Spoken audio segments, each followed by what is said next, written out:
Hello everyone, this is Langfiles, episode 2, with your host, me, Shade. Welcome back, and for today's episode, we're going to compare Italian, the main lingua franca of Italy, and French, the main lingua franca of France. Two Romance languages that many people will say they are very similar on paper, but in speech, it depends.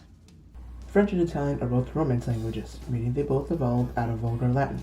But whereas French is a part of the Western Romance branch, Italian is part of the Eastern Romance branch.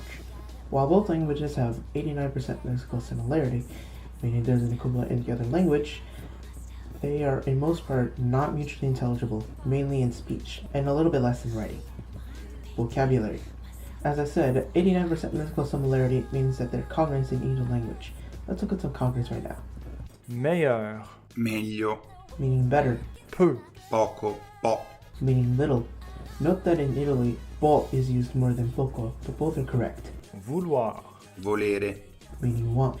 These two verbs are cognates to Occitan, boulet, and you can see that they correspond very similarly, livre, libro, meaning book, piscine, piscina, meaning pool, mais, ma, meaning but.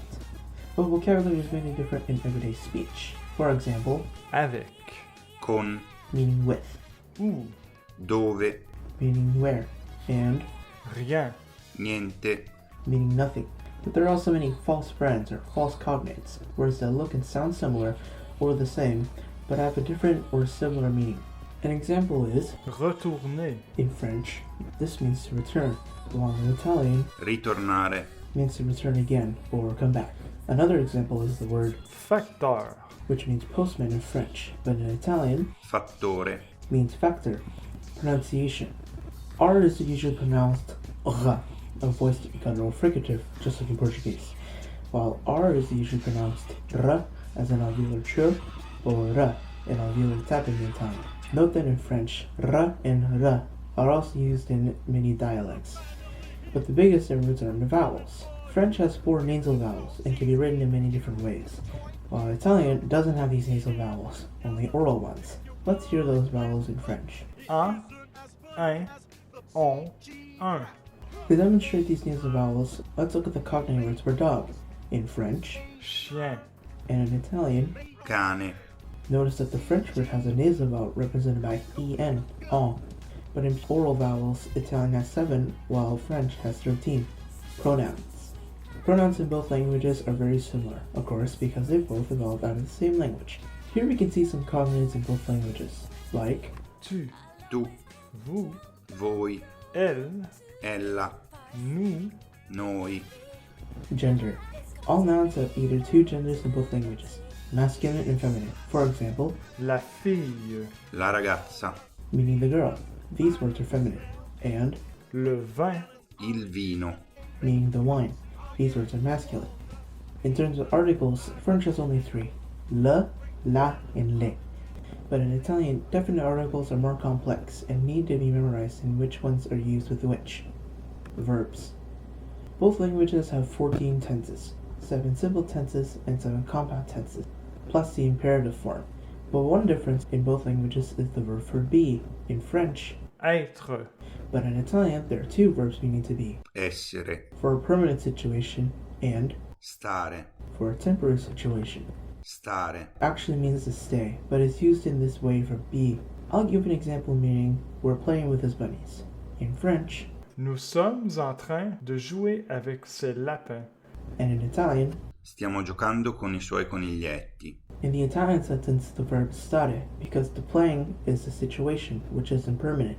I'll give you another sense. This means she's a ruthless boss. In French, elle est une patronne impitoyable, and in Italian. È un capo spietato.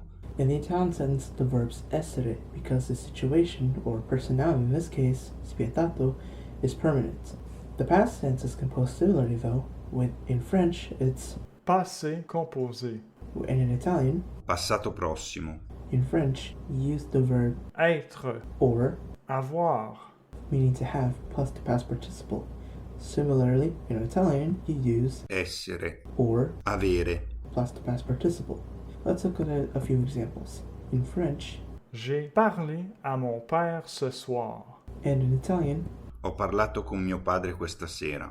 these sentences mean I spoke to my father this evening. Both have the verb have conjugated plus the past participle.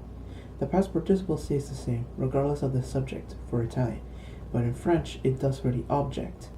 Another example. Elles sont allées à la fête. And in Italian, Sono andato alla festa. both have the verb be conjugated plus the past participle. For verbs using be as the auxiliary verb, they agree with the subject. Be is used here because both verbs are intransitive, meaning they don't take an object. This is similar to the construction in Occitan. In Occitan, that's Su andados a la festa. grammar. French has strict subject agreement, meaning subject pronouns are never dropped, at least formally. Italian's a pro-drop language, meaning subject pronouns can be used, but are mainly used for emphasis and are not necessary. For example, J'œuvre dans le jardin le samedi. and Lavoro in giardino il sabato. these sentences both mean I work in the garden Saturday. Note that J apostrophe here is used before a vowel. In negation, French has the verb between ne and pas, but Italian just has non before the verb. For example, Je ne mange pas de viande. Non mangio carne. these sentences mean I don't eat meat. In other instances like never, the same construction in French is used. For example, Je ne mange jamais de viande. and Non mangio mai carne. these sentences mean I never eat meat. Notice the same construction of the negation where pas is just replaced with jamais, while in Italian, mai comes before carne. Now let's look at some final sentences. These sentences mean we left from his abusive power. In French, Nous sommes partis de son pouvoir abusif. and in Italian, Siamo partiti dal suo potere abusivo. word for word it's we had left from his power abusive. In both languages, the past tense is constructed the same, with the past participle agreeing with the subject, because the auxiliary verb is be. Next are the prepositions de and di, or in this case, dal in Italian. Prepositions will contract with definite articles in Italian, resulting in a wide variety of combinations to use, while in French, prepositions rarely contract.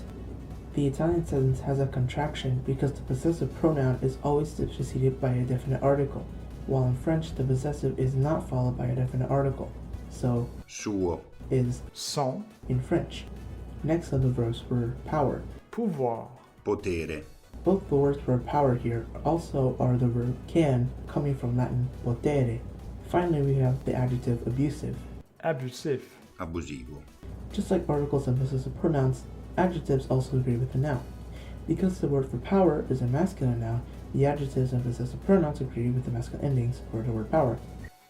Looking at these two languages in this video, you might come with the sense that they're not mutually intelligible, but because they're closely related and many similarities exist between both languages, a speaker of one language learning the other will definitely benefit from those similarities, and can probably easily get past the challenges as well. But with that being said, I'll see you all in the next video, and until then, bye bye.